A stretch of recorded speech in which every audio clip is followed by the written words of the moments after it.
నమస్కారం. కథను వినబోయే శ్రోతలకు చందమామ కథలు బై ఆర్కే స్వాగతం. ప్రస్తుతం చెప్పబోయే కథలలో మొదటి కథ సామాన్యుడు మహానుభావుడు. రామన్నకు ఒక్కగానొక కొడుకు నాగన్న. వాడు మంచివాడే కానీ అమిత గారాబంగా పెరగడం వల్ల వాడు చాలా పెంకిగా తయారయ్యాడు. ఒక్కొక్కసారి వాడి నోటికి అడ్డు అదుపు ఉండేది కాదు. నాగన్నకు పిల్లనిద్దామని వాడి దూరపు బంధువు సూరప్ప రామన్న ఇంటికి వచ్చాడు.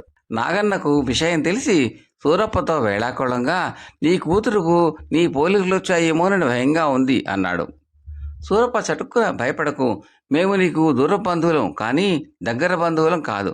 నా కూతురుకు నీ పోలిక లేదు. నీ పోలిక లేకపోతే ఇంకెవరి పోలికైనా అది అందగతే కదా అన్నాడు. నాగన్న ఉక్రోషంగా నా అందం గురించి తెలిసిన వాడివి ఇంకెక్కడ ఎవరూ దొరకనట్టు నా కోసమే ఇంత దూరం ఎందుకు వచ్చావు అని అడిగాడు. అందుకు సూరప్ప చిన్నగా నవ్వి, దూరపు బంధువి కదా మరి ఆ మాత్రం సాయం చెయ్యొద్దు. నా కూతురునిస్తే తప్ప నీకు పెళ్లి కాదని తెలిసి ఇంత దూరం వచ్చాను అన్నాడు. అంతే, నాగన్నకు కోపం వచ్చేసింది. వాడు శివాలను అక్కడి నుంచి వెళ్ళిపోయి తల్లిని పిలిచి, ఆడపిల్ల నస్తానని వచ్చిన వాడికి ఇంత గర్వమా? ఆయన కూతురిని నేను పెళ్లి చేసుకొనన్నానని చెప్పు అన్నాడు. తల్లివాడిని సముదాయిస్తూ, ఒరే ఇప్పుడు కాదంటే మళ్ళీ నీకు ఇంత మంచి సంబంధం రాదు. సూరప్ప కూతురుని ఏడాది క్రితం నేను ఒక పెళ్లిలో చూశాను. పిల్ల బంగారు బొమ్మలాగా ఉంటుంది. సూరప్ప దగ్గర బోలెడ్ డబ్బు కూడా ఉన్నది అని చెప్పింది. ఉంటే ఉండని, నన్ను చిన్నపుచ్చిన వాడి కూతుర్ని నేను పెళ్లి చేసుకోను. నేను ఒకసారి మాట అన్నానంటే అంతే, నన్ను విసిగించద్దు, వెళ్ళి చెప్పు అన్నాడు నాగన్న చిరాగా. చేసేది లేక నాగన్న తల్లి వెళ్ళి విషయం భర్తకు చెప్పింది. రామన్న సూరప్పకు చెప్పాడు. సూరప్ప వెంటనే నాగన్న దగ్గరకు వెళ్ళి, నా కూతుర్ని చేసుకొని అన్నావట, కారణం తెలుసుకోవచ్చా అని అడిగాడు. నన్ను నువ్వు చిన్నపుచ్చావు, అదే కారణం అన్నాడు నాగన్న. నేను నిన్ను చిన్నపుచ్చలేదు, సరదాగా మాట్లాడాను అంతే. నిజంగా నువ్వంటే అయిష్టమైతే నా కూతుర్నివ్వాలని నీ ఇంటికి ఎందుకు వస్తాను అన్నాడు సూరప్ప. ఏదేమైనా సరే సరదా కూడా నన్నెవరూ చిన్నపుచ్చకూడదు అన్నాడు నాగన్న మొండిగా. అలా అనుకునేవాడివి నువ్వు నన్నెందుకు చిన్నపుచ్చావు అని అడిగాడు సూరప్ప. నేను నిన్నెప్పుడు చిన్నపుచ్చాను అన్నాడు నాగన్న ఆశ్చర్యంగా. నా కూతురుకు నా పోలికేనేమో నేను భయమేస్తుంది అని అన్నావు. గుర్తుందా? మరి నీకంటే నేను పెద్దవాడిని కదా, నన్నే నువ్వు అలా అన్నప్పుడు నేను నేనేమన్నా అంటే తప్పెలా అవుతుంది అన్నాడు సూరప్ప బాధనకు దిగుతూ.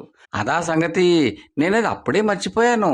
అయినా నేనెవరినైనా సరదాగా ఏమైనా అంటే వెంటనే మర్చిపోతాను. ఎందుకంటే మనసులో దురూహలు ఉంచుకుని మాట్లాడే రకాన్ని కాదు నేను అన్నాడు నాగన్న.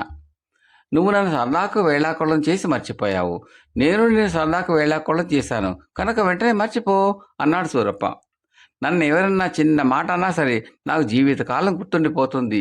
నీకు నాకు పొసగదు, వెళ్ళిపో అన్నాడు నాగన్న మొండిగా. సూరప్ప వెంటనే చక్రధరపురంలో సంయముడు అనే జ్ఞాని ఉన్నాడు. ఆయన పేరు తెలియని వాళ్ళు దేశంలో ఉండరు. ఆయనవి నీ లక్షణాలే, ఒకే గుణాలతో సంయముడు మహానుభావుడు. నువ్వు ఊరు పేర్లేని సామాన్యుడివి ఎలాగయ్యారో నాకు అర్థం కావటం లేదు. నువ్వు ఒకసారి వెళ్ళి ఆయన్ని కలుసుకుంటే ఆ రహస్యం తెలుసుకుని నువ్వు కూడా మహానుభావుడి కావచ్చు అనేసి వెళ్ళిపోయాడు. సంయముడిని గురించి నాగన్న చాలాసార్లు విని ఉన్నాడు. ఆయన తన లక్షణాలతో మహానుభావుడయ్యాడు అని తెలియగానే వాడిలో కుతూహలం రేగింది. వాడు వెంటనే బయలుదేరి చక్రధరపురం వెళ్ళి సంయముడిని దర్శించి తన కథ చెప్పుకున్నాడు. సంయముడు అంతులేని సంపదకు వారసుడు. ఆయనకు భార్య బిడ్డలు ఉన్నారు, దాసదాసీ జనం ఉన్నారు. ఆయన తనకు తెలిసిన విషయాలను నలుగురికి చెబుతూ ఉంటాడు. ఎందరో తమ సమస్యలను పరిష్కరించుకునేందుకు ఆయన వద్దకు వస్తారు. ఉన్నది చాలదన్నట్లు ఆయన వల్ల ప్రయోజనం పొందిన భాగ్యవంతులు ఆయనకు అనేక రకాలైన విలువైన కానుకలు ఇచ్చి వెళుతూ ఉంటారు. నాగన్నకు సంయముడు తన గురించి చెప్పగానే వాడు, అయ్యా, తమరు మహాజ్ఞానులు, తమకున్న అపార జ్ఞాన సంపదను ధన సంపదను 10 మందికి పంచిపెట్టడం వల్లని తమరు మహానుభావులయ్యారు. మీకు నాకు ఒకే లక్షణాలున్నాయని మా దూరపు బంధువు ఒక ఆయన చెప్పడం వల్ల తమ దర్శనం చేసుకునేటందుకు ఇంత దూరం వచ్చాను అన్నాడు. సంయముడు నవ్వి, నాయన, ఈ బంధువు అబద్ధం చెప్పలేదు. మనిద్దరికీ సమాన లక్షణాలు ఉన్నాయన్నమాట నిజం. అయితే అందులో చిన్న తేడా ఉన్నది. ఎదుటివాడు నిన్ను చిన్న మాట అన్నా నువ్వు సహించలేవు. ఎదుటివాడిని చిన్న మాట కూడా అనడానికి మనసొప్పదు నాకు. ఎదుటివాడిని ఎన్ని మాటలైనా అని ఇట్టే మర్చిపోతావు నువ్వు. ఎదుటివాడు నన్ను ఎన్ని మాటలన్నా ఇట్టే మర్చిపోతా నేను అన్నాడు. సామాన్యుడికి మహానుభావుడికి ఉన్న తేడా ఏమిటో నాగన్నకు అర్థమైంది. వాడు చక్రధారపురం నుంచి తిన్నగా సూరప ఉండే గ్రామం వెళ్ళి ఆయనకు క్షమాపణలు చెప్పుకుని ఆయన కూతుర్ని పెళ్ళాడి చాలా కాలం సుఖంగా జీవించాడు. కథ సమాప్తం. రెండవ కథ 3 ప్రశ్నలు. అనుపమ దేశాన్ని విక్రమసేనుడు అనే మహారాజు పరిపాలిస్తూ ఉండేవాడు. ఆయనకు 2 భార్యలు. పెద్ద భార్య వాసంతి, చిన్న భార్య మాండవి. ఆ ఇద్దరు ఉండేది వేరువేరు భవనాల్లో అయినా తరచూ కలుసుకుంటూ ఉండేవారు. ఇద్దరి మధ్య సవతి మాత్సర్యం లేకుండా ఒకరినొకరు ఎంతగానో అభిమానించుకుంటూ సొంత అక్క చెల్లెల్లా ఉండేవారు. ఇద్దరూ మంచి విద్యావంతులు, సౌందర్యవతులే. అయితే ఇద్దరిలోనూ మాండవి కాస్త చమత్కార ప్రియురాలు. ఇక విక్రమసేనుడు మంచి కవే కాక హాస్య చతురోక్తులంటే చాలా ఇష్టపడుతూ ఉండేవాడు. అందుచేత ఆయన తన సభాదులకు చమత్కారపూరితమైన సమస్యలిచ్చి వారి జవాబులు విని ఆనందిస్తూ ఉండేవాడు. అప్పుడప్పుడు మాండవికి సభలో జరిగిన విశేషాలు వినిపిస్తూ ఉండేవాడు. ఒకసారి విక్రమసేనుడు సభలో జరిగిన ఏదో చమత్కార సంఘటన గురించి మాండవితో ముచ్చటిస్తూ ఉండగా, మాండవి, ప్రభు, మీరు ఇంతటి చమత్కార ప్రియులు, కవిరాజులు కదా, నేను ముచ్చటగా 3 ప్రశ్నలు అడుగుతాను, జవాబులు చెప్పండి అన్నది ఉత్సాహంగా నవ్వుతూ. మాండవి మాటలకు రాజు ఎంతో కుతూహలంగా 3 ప్రశ్నలు అడుగుతావా, ఏది అడుగు చూద్దాం అన్నాడు. సరే వినండి. నా మొదటి ప్రశ్న, తన సౌందర్యాన్ని భర్త ఏ విధంగా ప్రశంసిస్తే భార్యకు ఎక్కువ ఆనందం కలుగుతుంది? రెండవ ప్రశ్న, ఎంతటి విద్యావతి, సహనపరురాలు అయిన స్త్రీ అయినా భర్త ఒకప్పుడు తిడితే అది భరించలేని అవమానంగా భావిస్తుంది. చివరిదైన 3వ ప్రశ్న, స్త్రీ ఎంత మాత్రము సహించలేనిది ఏమిటి అని అడిగింది మాండవి. భార్య ప్రశ్నలు శ్రద్ధగా విన్న విక్రమసేనుడు ఎంత ఆలోచించినా జవాబులు చెప్పలేకపోయాడు. ఏవేవో జవాబులు తట్టినాయి కానీ అవి ఆయనకి అర్థవిహీనంగా తోచాయి. కొంచెంసేపు ఆలోచించి చివరకు గడ్డ నిమురుకుంటూ, విక్రమసేనుడు, చాలా గడ్డు ప్రశ్నలే అడిగావు అన్నాడు. మాండవి నవ్వి, మరేమనుకున్నారు, పోనీ రేపు సభలో అడిగి చూడండి అన్నది. మాండవి మాటలు తాను జవాబు చెప్పలేకపోయినందుకు ఆక్షేపిస్తున్నట్టుగా తోచాయి విక్రమసేనుడికి. సరే చూద్దాం అంటూ లేచి వెళ్ళిపోయాడు. మాండవి భర్త వెళ్తున్న వైపు చూసి నవ్వుతూ ఊరుకున్నది. విక్రమసేనుడు తిన్నగా వాసంతి అంతఃపురానికి వెళ్ళాడు. గంభీరంగా ఉన్న భర్త ముఖం చూసి వాసంతి కలవరపడుతూ, ప్రభు, అలా ఉన్నారేమిటి, రాజకార్యాలేమైనా అంటూ ఆగింది. విక్రమసేనుడు చిరుకోపంగా, నీ చెల్లెలు పెద్ద రాజకార్యమే పురమాయించింది అన్నాడు. ఆ జవాబు విని వాసంతి తేలిగ్గా నిట్టూర్చి, మాండవ ఏం చేసింది అంటూ ప్రశ్నించింది నవ్వుతూ. విక్రమసేనుడు ఆమెకు అంతా వివరంగా చెప్పాడు. అంతా విని వాసంతి, మీకు వచ్చిన చిక్కు నేను విప్పనా అని అన్నది. విక్రమసేనుడు ఆశ్చర్యంగా, జవాబులు నువ్వు చెప్తావా, అది బాగుండదు అన్నాడు. మరేమీ పర్వాలేదు, స్త్రీ హృదయం స్త్రీకే తెలుస్తుంది. నేను మీకు జవాబులు చెబుతాను, మీరు వాటిని మీరే గ్రహించినట్టుగా మాండవికి చెప్పండి అని మాండవి అడిగిన 3 ప్రశ్నలకు జవాబులు భర్తకు చెప్పింది. మర్నాటి సాయంత్రం మాండవి అంతఃపురానికి వచ్చిన విక్రమసేనుడు మాండవితో, చాలా గొప్ప ప్రశ్నలే వేశావు కానీ జవాబులు చెప్పమంటావా అన్నాడు. ఆ జవాబులు మీకే తెలిసాయా అని వచ్చే నవ్వును ఆపుకుంటూ మాండవి అడిగింది విక్రమసేనుండి. అవును అన్నాడు విక్రమసేనుడు బింకంగా. సరే చెప్పండి అన్నది మాండవి. అయితే విను, నీ మొదటి ప్రశ్నకు జవాబు ఏమంటే, తనను రంభ, ఉరోసి అంటూ ప్రశంసించిన దానికంటే వేరొక సౌందర్యవతితో పోల్చి ఆమె కన్నా నువ్వే అందంగా ఉంటావు అంటే స్త్రీ ఎక్కువ సంతోషిస్తుంది అన్నాడు విక్రమసేనుడు. నిజమే. రెండవ ప్రశ్నకు జవాబు అన్నది మాండవి. భర్త ఎంత తిట్టినా కూడా భరించగలిగే స్త్రీ తోడుకోడల ముందు కానీ సవతల ముందు కానీ చిన్న మాట అన్నా దాన్ని ఏమాత్రం భరించలేని అవమానంగా భావిస్తుంది. ఇది నీ రెండవ ప్రశ్నకు జవాబు అన్నాడు విక్రమసేనుడు. బాగుంది, ఇక నా ఆఖరి ప్రశ్నకు కూడా జవాబు చెప్పండి అన్నది మాండవి. స్త్రీ దేన్నైనా సహిస్తుంది కానీ తన ఎదుట భర్త మరొక స్త్రీని ఏ అంశంలోనైనా సరే పొగడటం సహించలేదు. ఇది నీ 3వ ప్రశ్నకు జవాబు అంటూ ఎంతో గర్వంగా ముగించాడు విక్రమసేనుడు. ఈ జవాబు మరీ బాగుంది, అయితే అక్క సరైన జవాబులే చెప్పి పంపించిందన్నమాట అన్నది మాండవి చిన్నగా నవ్వుతూ. ఆ మాటల్లో విక్రమసేనుడు ఉలిక్కిపడి అబ్బే అంటూ ఏదో చెప్పబోయాడు. మాండవి సున్నితంగా భర్తను వారిస్తూ, నిజాన్ని దాచి ప్రయోజనం లేదు, నిన్న మీరు జాము పొద్దైనా గడవకుండా ఇక్కడి నుంచి వెళ్ళిపోయారు అంటే ఇక్కడి నుంచి సరాసరి అక్క దగ్గరికే వెళ్ళి ఉంటారు. వెళ్ళేటప్పుడు మీ ముఖం కోపంగా గంభీరంగా ఉన్నది. అది చూసి అక్క కారణం అడిగి ఉంటుంది. ఆ కారణం ఏమిటో మీరు చెప్పి ఉంటారు. అక్క ఆ ప్రశ్నలకు జవాబులు చెప్పి ఉంటుంది, అవునా అన్నది చిన్నగా నవ్వుతూ. ఇక నిజం దాచి లాభం లేదని విక్రమసేనుడు కూడా నవ్వి, నువ్వు చెప్పిందంతా నిజమే, ఎలా గ్రహించగలిగావు అని అడిగాడు.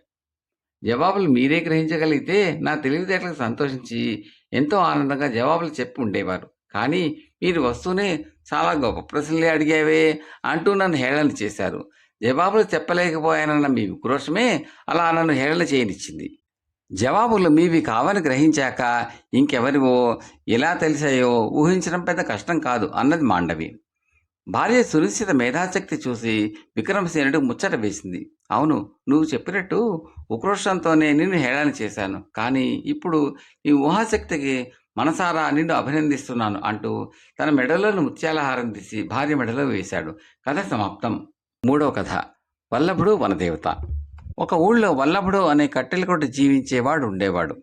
ఒక రోజున వాడు చీకటితోనే గొడ్డలి భుజాన వేసుకుని అడవికి బయలుదేరిపోతుండగా వాడి భార్య, రేపు మన అమ్మాయి పుట్టినరోజు, రోజు కన్నా కొంచెం ఎక్కువ కట్టెలు కొట్టి సంతలో అమ్మి డబ్బులు తీసుకురా అని చెప్పింది. వల్లభుడు సరేనని తల ఊపి అడవిలోకి వెళ్ళాడు. అయితే మధ్యాహ్నం వరకు తిరిగిన వాడికి రోజు దొరికేపాటి ఎండు కట్టెలు కూడా దొరకలేదు. సాయంకాలం కావస్తూ ఉండడంతో వాడు విసిగిపోయి దాపులోనే ఉన్న ఒక పచ్చని చెట్టును నరకబోయాడు. ఆ మరుక్షణం వాడి ముందు కళ్ళను మినుముట్లు కలుపుతూ ఒక వనదేవత ప్రత్యక్షమై, ఒరే బాబు, కొంచెం ఆగు, నువ్వు ఈ అడవి ప్రాంతాన గల ఒకే ఒక గంధపు చెట్టును నరకబోతున్నావు, ఎక్కడా నీకు ఎండిన చెట్టు కనబడలేదా అని అడిగింది. వల్లభుడు తడబడుతూ, ఇప్పటి పరిస్థితిలో నాకు ఏ చెట్టైనా ఒకటే, రేపు మా అమ్మాయి పుట్టినరోజు, బహుమతిగా దాని చిలక బొమ్మ కావాలిట, కట్టెలు కొట్టడం నా వృత్తి, నేనేం చేసేది అన్నాడు. మీ అమ్మాయికి బొమ్మ చిలక బదులు మాట్లాడే చిలకనే ఇస్తాను, నువ్వు మాత్రం గంధపు చెట్టును నరకొద్దు అని వనదేవత చప్పట్లు చరిచింది. వెంటనే ఎక్కడి నుంచి ఒక పంచరంగుల రామచిలక వచ్చి వనదేవత భుజం మీద వాలింది. వనదేవత దాన్ని ముద్దు పెట్టుకుని వల్లభుడికి ఇచ్చింది. వల్లభుడు ఆ చిలక కేసి చూస్తూ, ఇది మాట్లాడగలదా అని అడిగాడు. వనదేవత చెప్పాక అనుమానపడితే నీ కళ్ళు పేలిపోగలవు అన్నది చిలక. దాని మాటలు వింటూ వల్లభుడు సంతోషంగా ఇల్లు చేరాడు.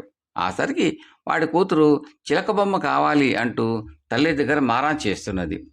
మంచి పిల్లలు అల్లరి చేయరు, నేను వచ్చా కదా, ఇద్దరం ఒక జట్టుగా ఉందాం సరే అన్నది వల్లభుడి చేతిలో ఉన్న చిలక. అలా మాట్లాడని చిలకను చూసి వల్లభుడి భార్య, కూతురు ఆశ్చర్యపోయారు. క్షణంలో చిలుక, వల్లభుడి కూతురు నేస్తాలైపోయారు. చిలుక ఆ పిల్లకు ఎన్నో కథలు చెప్పింది. రాత్రి నిద్రపోయే సమయంలో వల్లభుడి కూతురు చిలకను తన పక్కలోనే పడుకోబెట్టుకున్నది. జరిగిందంతా తెలుసుకున్న వల్లభుడి భార్య భర్తతో, వనదేవత పుణ్యమా అని ఇక నీకు కట్టెలు కొట్టే శ్రమ తప్పిపోయింది, ఈ చిలకను 4 వీధులు కలిసే చోటకు తీసుకుపో, అక్కడ దానితో మాట్లాడదలిసిన వాళ్ల దగ్గర నుంచి ఒక్కొక్క వరహా వసూలు చెయ్యి, కనక వర్షం కురిసినట్టు అవుతుంది అన్నది. వనదేవత అంతటా ఆవిడ బహూకరించిన చిలక ద్వారా డబ్బు సంపాదించడం ఇష్టం లేకపోయినా భార్య నోటికి జడిసి వల్లభుడు సరే అన్నాడు. మర్నాడు కూతురు ఏడుస్తున్నా వినక ఆ పిల్లను ఒక గదిలో పెట్టి తలుపు బిగించి చిలకను వల్లభుడి చేతికి ఇచ్చింది భార్య. క్షణాల్లో మాట్లాడే చిలక సంగతి ఊరంతా తెలిసిపోయింది. జనం వల్లభుడి చుట్టూ గుంపులు గుంపులుగా చేరిపోయారు. అదే సమయంలో వేట నుంచి రాజధాని తిరిగి వస్తున్న తిక్కరాజు అటుగా వచ్చాడు. ఆయన జనం కేసి ఒకసారి చూసి తన పక్కనున్న భటులతో సంగతి ఏమిటో కనుక్కురమ్మన్నాడు. వాళ్ళు వెళ్ళి తిరిగి వచ్చి మాట్లాడే చిలక సంగతి రాజుకు చెప్పారు. అది విన్న తిక్కరాజు ఉగ్రుడైపోయి, ఆ దౌర్భాగ్యుడు అటువంటి అపురూపమైన రామచిలకను నాకు బహూకరించక తన వద్ద ఉంచుకున్నాడా, ఈ మాధైర్యము, వాడిని 6 కొరడా దెబ్బలు కొట్టి మాట్లాడే చిలకను నా దగ్గర తీసుకురండి అని భటులను ఆజ్ఞాపించాడు. రాజుగారి ఆజ్ఞ ప్రకారం భటులు వల్లభుడిని 6 కొరడా దెబ్బలు కొట్టి చిలకను తీసుకుపోయారు. వల్లభుడు పడుతూ లేస్తూ ఇల్లు చేరాడు. వాడు మామూలు మనిషి కావడానికి 15 రోజులు పట్టింది. భార్య వాడి చేతికి గొడ్డలిచ్చి, భయం లేదు, ఆ వెర్రిబాగుల వనదేవత అండమనుకున్నది, అడవికి పోయి గంధపు చెట్టు నరకబోతున్నట్టు నటించు, వనదేవత కనపడగానే ఈరోజు నా భార్య పుట్టినరోజు, 7 పీటల చంద్రహారం కావాలని చెప్పు అన్నది. వల్లభుడికి భార్య అంటే దగని భయం. వాడు ఆమెకు ఎదురు చెప్పలేక అయిష్టంగా అడవికి పోయి గంధపు చెట్టు నరకబోయాడు. వెంటనే వనదేవత ప్రత్యక్షమైంది. వాడు ఆమెకు భార్య చెప్పమన్నట్టే చెప్పాడు. వనదేవత గాలిలో చేయి తిప్పి తళతళలాడే 7 పీటల చంద్రహారం తెప్పించి వల్లభుడికి ఇచ్చింది. వాడు దాన్ని తీసుకుపోయి భార్యకి ఇచ్చాడు. ఆమె పరమానందపడిపోయి దాన్ని మెడలో వేసుకుని పట్టరాని ఉత్సాహంతో చుట్టుపక్కల ఇళ్ల వాళ్ళందరికీ ఒకసారి చూపించి వచ్చింది. ఇది తెలిసిన దొంగ ఒకడు ఆ రాత్రి వల్లభుడి ఇంట ప్రవేశించి వాడి భార్య మెడలోని హారాన్ని తెంచుకుని పారిపోయాడు. మెడకు గాయం అవడంతో ఆమె తెల్లవార్లు శోకాలు పెడుతూనే ఉన్నది. బాగా తెల్లవారాక వల్లభుడి భార్య భర్తతో, ఈ మాట్లాడే చిలకలు చంద్రహారాలు మనకు అచ్చిరావు. మన క్షణాల మీద గొప్ప ధనవంతులం అయిపోవాలంటే ఒకే ఒక మార్గం ఉన్నది. వనదేవతకు ఈరోజు నీ పుట్టినరోజుని చెప్పు. ఈ రోజు నుంచి ఏదైనా వ్యాపారం ప్రారంభించాలని ఉన్నదని, అందుకు గాను ఒక బస్తాడు బంగారు నాణ్యాలు కావాలని అడుగు. ఆ డబ్బుతో పట్నం పోయి ఒక అందమైన మేడ ఒకటి కట్టుకుని ఏదైనా వ్యాపారం చేసుకోవచ్చు. ఈ పూరిగుడిసెలో ఇక నేను ఒక్క క్షణమైనా ఉండలేను అన్నది. వల్లభుడు అడవికి పోయి ఈసారి కూడా ఆమెకు భార్య చెప్పమన్నట్టే చెప్పాడు. వనదేవత చెట్టుకే చెయ్యి ఊపగానే దాని కొమ్మలు కదిలి బంగారు నాణేలు గల బస్తా ఒకటి కింద పడింది. వల్లభుడు ఆ బస్తాను మోయలేక మోస్తూ ఇంటిదారి పట్టాడు. దారిలో వాడికి రాజభటులు ఇద్దరు ఎదురుపడ్డారు. వల్లభుడు వాళ్ళని చూసి కాస్తంత కంగారు పడ్డాడు. అది గమనించిన రాజభటులు వల్లభుడి కేసి అనుమానంగా చూస్తూ, రే, ఆ బస్తాలో ఉన్నదేమిటి అని అడిగారు. వల్లభుడు వణికిపోతూ, కుంకుడుకాయలు కుంకుడుకాయలు అన్నాడు.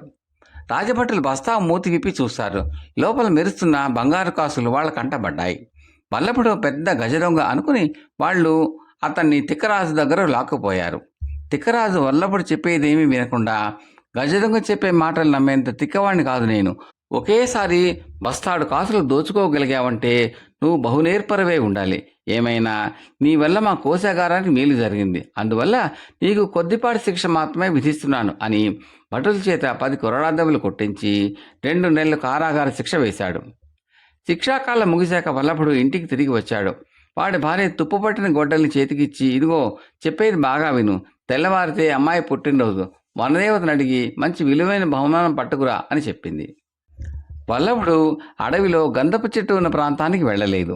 వాడు మరొక ప్రాంతాన్న మామూలు కన్నా చాలా ఎక్కువ ఎండుకట్టెలు కొట్టి వాటిని అమ్మిన డబ్బుతో ఇంటికి అవసరమైన వెచ్చాలు, కూతురు చిలక బొమ్మ కొని తెచ్చాడు.